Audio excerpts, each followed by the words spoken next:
Bonjour mes petits padawans. Alors aujourd'hui on rentre dans un autre style, un autre genre d'exposition. J'aimerais dire au cœur du sujet, ce serait un peu réducteur comme toujours, mais bon, on va dire que vraiment on rentre dans ce qui est le cœur de l'art contemporain. Un artiste plein au sens du terme, c'est-à-dire que il ne fait pas de concessions. Son art est sujet à beaucoup d'interprétations, alors que lui-même reste très peu disert à son propos. Donc aujourd'hui, on va rentrer dans l'univers de l'artiste portugais Pedro Cabrita Reis. Pedro Cabrita Reis, sa formation. Alors, c'est très étonnant. Pedro ne donne pas la même version à tout le monde. Des fois, il se déclare carrément autodidacte. D'autres fois, il dit qu'il a vaguement appris, etc., qu'il a pris des cours. D'autres fois encore, qu'il a été un peu architecte. Bref, comme toujours, comme souvent avec Pedro Cabrita Reis, on est dans une sorte de halo. Et déjà, sa propre perception, l'image qu'il veut donner, c'est déjà presque, ça fait partie de ses œuvres d'art. C'est ça qu'il faut savoir. Il vit l'art contemporain, il la respire, il est l'art contemporain. C'est pour ça que c'est une exposition très importante dans notre projet, donc, de comprendre ce qui se passe autour donc, de ces deux vocables, art et contemporain.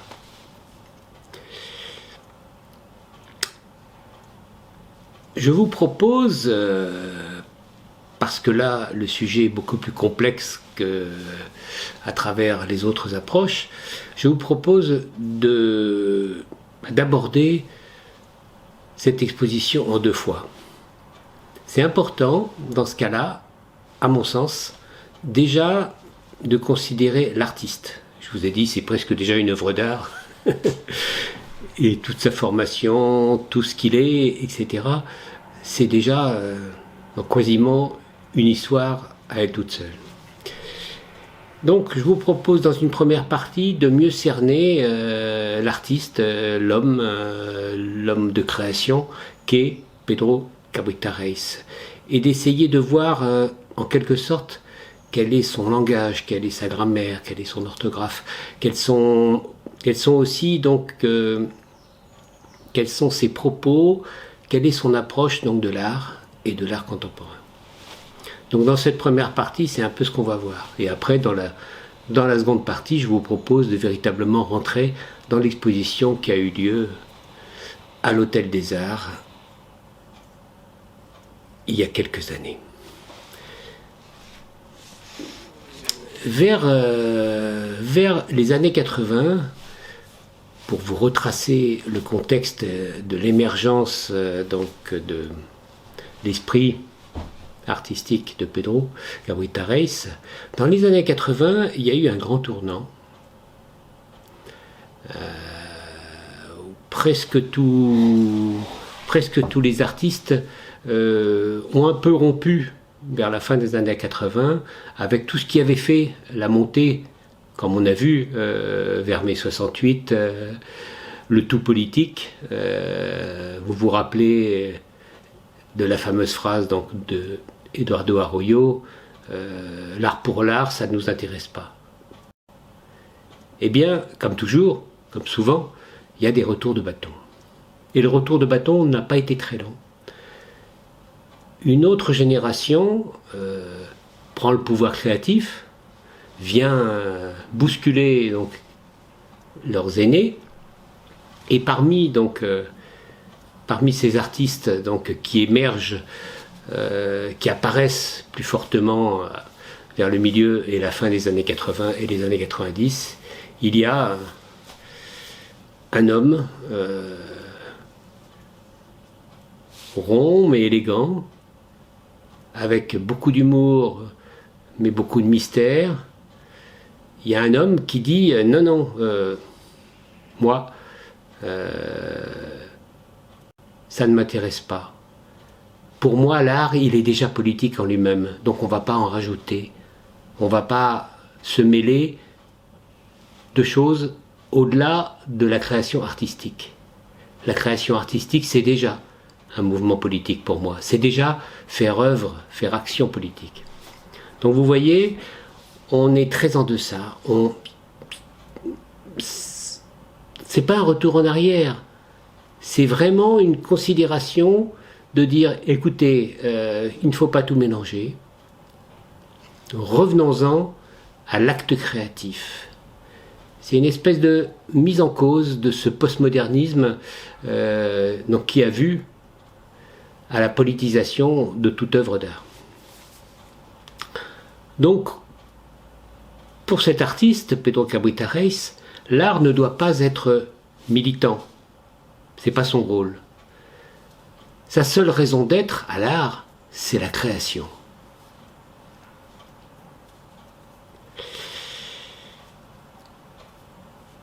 En revanche, pour lui, le but de l'art, ça reste d'être à part, d'être en opposition au conformisme.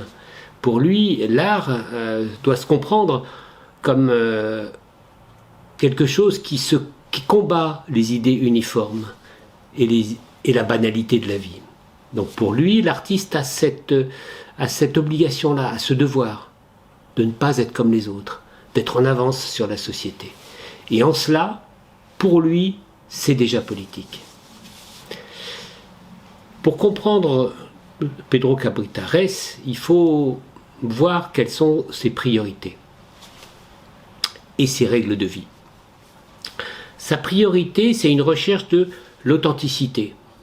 C'est pas un mot vain pour lui. Comme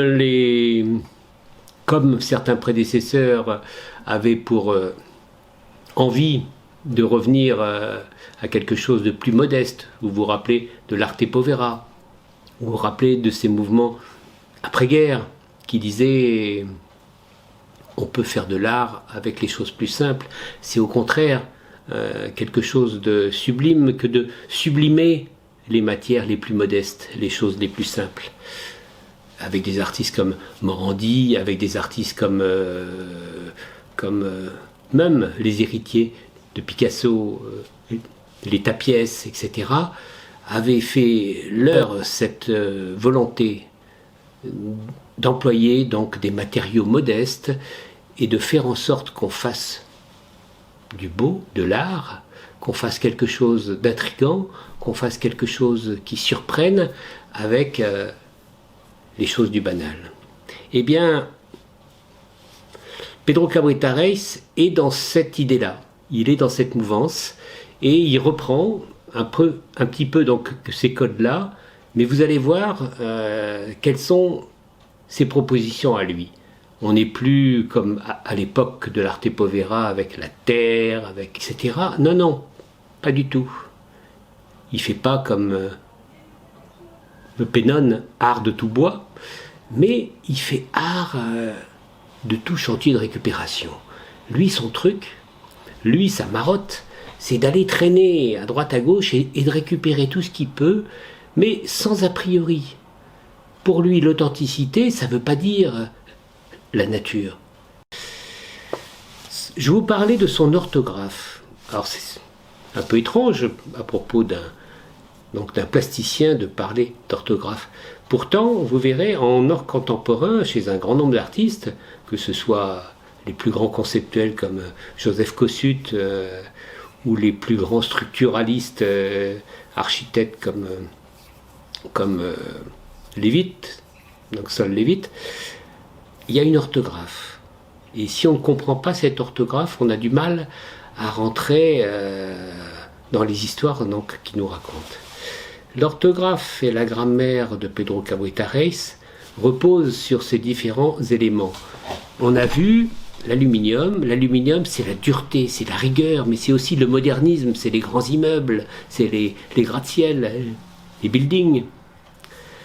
Deuxième élément de cette orthographe, le verre, on l'a vu. Alors là, c'est l'apparence, c'est le reflet, c'est aussi la beauté. Et pour lui, c'est quelque chose d'éphémère, mais c'est aussi nous les gens, nous le peuple. Le néon, je vous l'ai dit, le néon c'est l'action, c'est la peinture, c'est le temps, c'est ce qui nous relie un petit peu à l'œuvre aussi. Le bois, je vous en ai moins parlé du bois, mais c'est important chez Pedro Cabritares, il récupère aussi du bois. Et le bois, ça, c'est une orthographe très différente donc que de l'aluminium. C'est presque opposé, c'est ce qui est la mémoire, le patrimoine, c'est aussi ce qui est plus stable, c'est la maison, etc. Et on parlait de l'orange, c'est sa patte, c'est sa part de rêve, c'est son imaginaire. Donc vous voyez, ça c'est tout ce qui est l'orthographe de Pedro Cabritares. Selon moi, hein, c'est une grille de lecture que j'ai, je vous la propose. Et sa grammaire. Alors sa grammaire, ce seraient les formes qu'il propose. Les compounds, vous verrez, il aime bien faire des assemblages avec ses tuyaux de fer ou d'aluminium. Il fait un assemblage des tubes, ça ressemble à des immeubles, c'est ce qui représente la société qui nous entoure, la société anonyme, comme tous ces gratte-ciel. Il fait des structures en tréteaux aussi. C'est des labyrinthes de métal et de fils. Ça, c'est plus la société moderne que la société physique. C'est tout ce qui est peut-être l'impalpable de nos jours, de toutes ces structures médiatiques faites de réseaux un peu impalpables. On pourrait dire que c'est Facebook, on pourrait dire que c'est Twitter, on pourrait dire que c'est Snapchat. C'est tout ce qui est représenté par ces communications, ces multiples fils qui partent un petit peu partout, à partir donc de ces réseaux stables. Les cadres, il aime bien la forme donc des cadres. C'est ce qui représente aussi ce type de société, la télévision, l'ordinateur. C'est tout ce qui est à la base de notre société moderne, donc de l'image. Et c'est tout, en même temps, c'est tout ce qui est relié et qui nous enchaîne à travers donc les cadres qui nous montrent. Et enfin, les barres. Les barres, ce sont des problématiques que va poser l'auteur, etc. Ça nous envoie sur un certain nombre de projets, de perspectives à travers le bâtiment. Parce que je vous disais, dans la grammaire donc de Pedro Cabritares, ce qui est important, c'est de savoir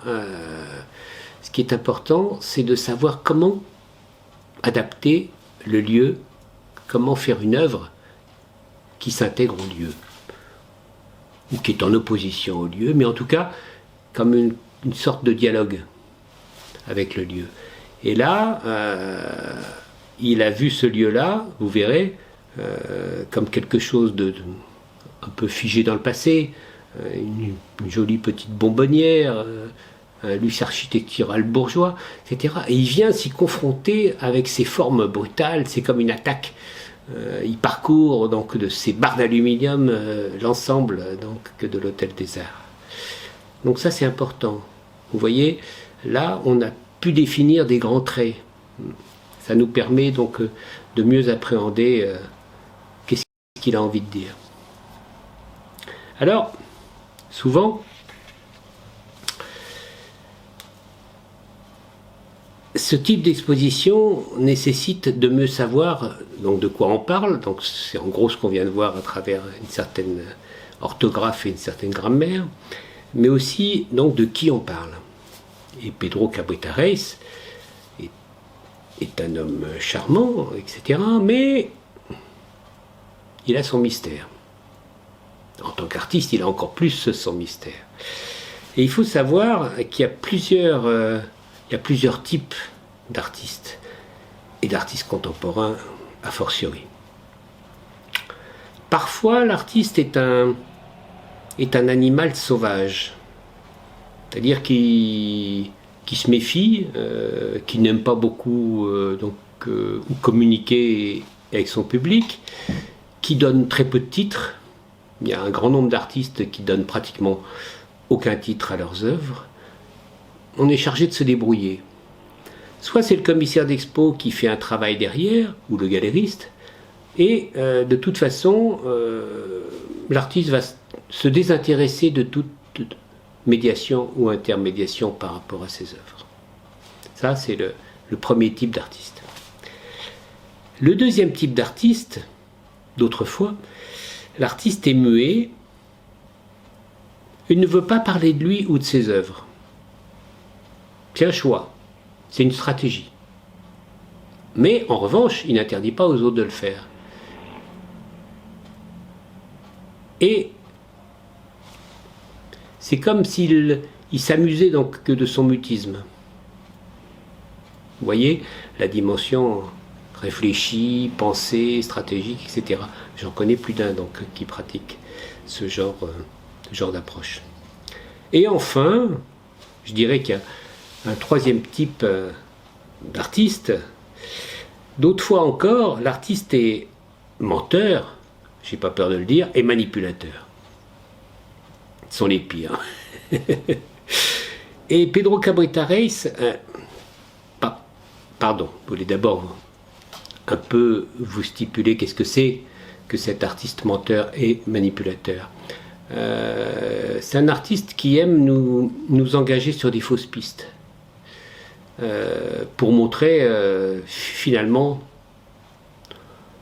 notre peu de réflexion sur l'art ou pour nous montrer que on est capable donc de dire n'importe quoi. Bref, c'est son plaisir. C'est presque sa deuxième œuvre d'art que l'interprétation qu'on fait de ses premières œuvres d'art. Alors Pedro Cabrita Reis, on va dire, à mon avis, ressort de ces deux dernières catégories. Ce qui va rendre notre tâche particulièrement compliquée. Parfois, son mutisme est une stratégie, et il ne dit rien de son œuvre. On se débrouille. Il ne nous interdit pas de le faire, mais on se débrouille. Et parfois, il ment. Je l'ai entendu raconter sur un certain nombre de choses plusieurs versions. Il manipule, selon son humeur, selon son envie, selon que son cigare a un bon goût ou pas, selon qu'il a mis le bon gilet ou pas. Bref, c'est compliqué. Et donc, comment savoir à quel artiste nous avons affaire ? Eh bien, il y a des pistes. À savoir les titres, les cartels qui peuvent nous y aider. Parfois, les cartels sont explicites et nous font avancer et nous donnent une véritable aide à la compréhension, mais parfois non. Ils sont quasiment muets, en passant par les titres trompeurs. Pedro Cabrita est capable des trois. Alors quelles sont ses intentions ? Et là, on va rentrer dans une autre dimension donc, de l'exposition, c'est la scénographie. Le choix des œuvres. Et le choix de où mettre les œuvres, les emplacements. La scénographie, c'est très important et ça va nous renseigner sur un certain nombre des intentions. D'autant que sur cette exposition, c'est Pedro Cabrita Reis lui-même qui a été l'instigateur avec Jean-François Chounier, le directeur du MUSEM, qui est le commissaire d'expo et qui a aidé l'artiste et qui a opéré des choix et en même temps aussi qui a fait des choix sur les emplacements des œuvres. Donc ça va beaucoup nous renseigner. Mais vous verrez que même dans la scénographie qui a été faite, c'est presque une œuvre d'art. Déjà, Pedro nous explique un petit peu son orthographe, dont je parlais tout à l'heure. Là, vous voyez comment est-ce qu'il cite les différents éléments, les différents matériaux qu'il lui faut, les métrages. Mais vous voyez, c'est déjà presque une œuvre d'art. Et après, dans les emplacements repérés, surtout donc dans l'œuvre qu'il va créer sur place, là, c'est véritablement une construction artistique, pratiquement déjà dans le schéma qu'il nous livre, avec ses grands traits jaunes, avec ce vert, etc. Il a déjà fait ses choix, il a déjà placé la plupart que de ses œuvres, tout se décide à peu près comme ça dans sa tête. Donc voilà, j'ai essayé de vous faire entrer dans la tête de Pedro Cabrita Reis. Maintenant, on va en venir dans une deuxième partie, véritablement à l'exposition proprement dite. J'espère que ça va vous donner un certain nombre de pistes. Merci les petits padawans.